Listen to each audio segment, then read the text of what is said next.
Hello everyone, LRon here with part 10 of my Minecraft 123, and I am realizing that I said in the last video that I crafted another bucket.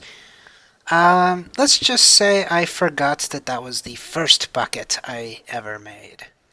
For some reason, I was under the impression that we had made buckets before. The last video was the first video that I have voiceovered tonight. Everything else I voiceovered last night. Yeah, my memory kind of sucks, but that kind of just goes with the general theme of, psychotic dementia and whatnot. Yeah. Um, Here's some elite advice. Never get dementia. It's not fun. Trust me. Anywho. So we're continuing to mine down, and we have struck bedrock. That stuff that right there, that is bedrock right there. More bedrock here. That stuff will never cease to exist unless you cheat. Alright. So, I take the old school approach and basically attempt to mine my way around the bedrock looking for confirmation of the 5 layers of bedrock. This is the diamond searching method of choice that I subscribed to when I first played Minecraft. This was before people got clever and just used the F3 XYZ coordinates. And people just said, oh yeah, count the bedrock, find where the bottom layer is, then count starting from the top layer of bedrock up to this point. And of course, I hadn't needed to do anything like that in years, so I didn't remember what the magic number was. So, I do this thing that any sensible person would do, and tried to Google what the magic number was. And I found out that there was something better than the magic number. There was the super magic number. The number that showed up on the XYZ coordinates. That did not give a rat's ass where the bedrock took place. So you didn't have to count squares, you didn't have to go hunting for the bottom level of bedrock. You just had to know y equals 12.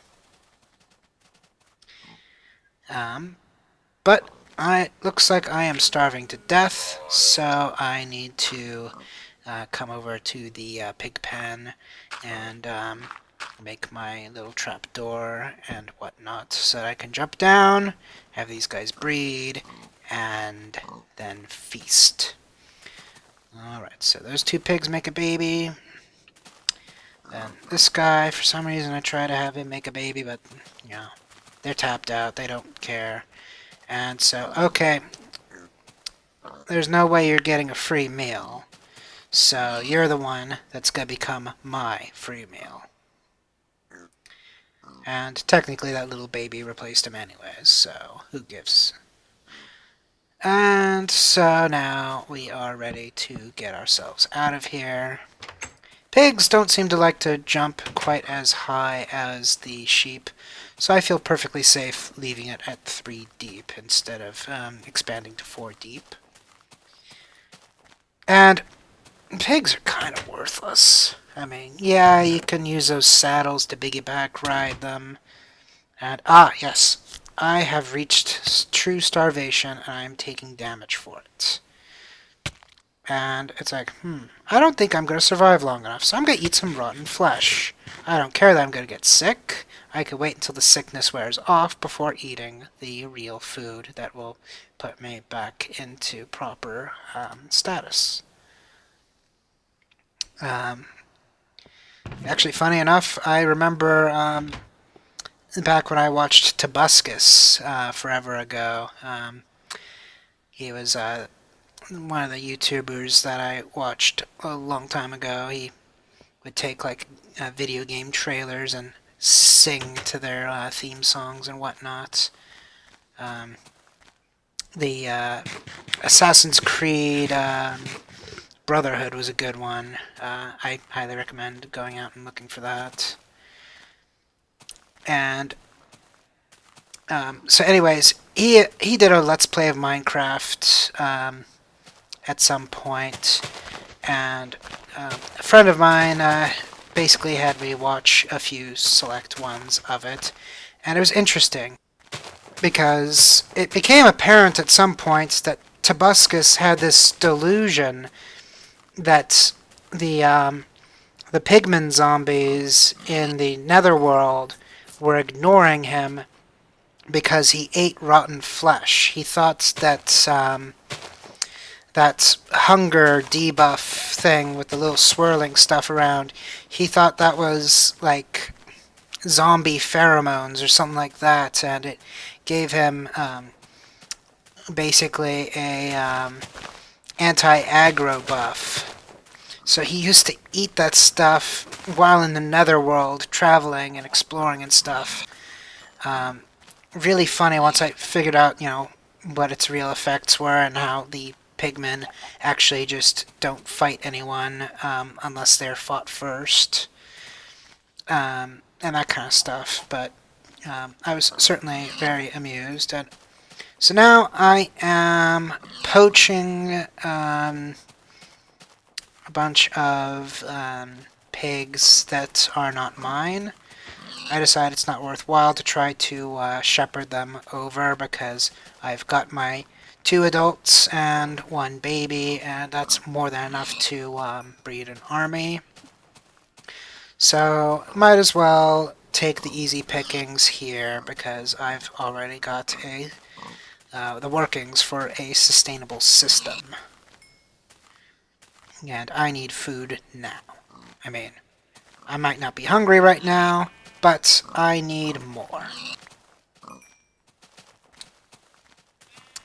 And I think while I'm out here and I notice those chickens, I might actually shepherd some chickens back home. I think I decided to be sensible and don't kill all of the pigs right away. I think I let a few live just in case they naturally kind of have some repopulation procedure that takes place while I'm not around. Kind of along the lines of, if you kill them all, they'll never come back, but if you kill most of them, then maybe more will come. So, bringing myself 3 chickens, and probably more effort than it's worth. We've already decided that chicken breasts don't give as much food as the pork, and, the eggs, while amusing, they probably aren't really worth the effort as well either. But I decided to go for it anyways. Although I think when it comes time for stuff, I'll kind of be biased against the chickens when it comes time for breeding. Like, I think I just give hay indiscriminately early on, but then eventually I kind of become speciesist and don't give the chickens as much attention. And so I'm just kind of just nudging the chickens off the edge. Just get them close by and then just give them a little push. Oh, this guy's a bit of a troublemaker. He doesn't really want to conform to the plan. He kind of does this little dance. It says like, alright, screw this guy. I'm just going to come around this way. Make life a little easier. And it's like, alright, now I've got you where I want you. You're going to fall into this pen, and you're going to like it. Actually, you might not like it, but I don't care. And that will be it for this video. I will see you next video.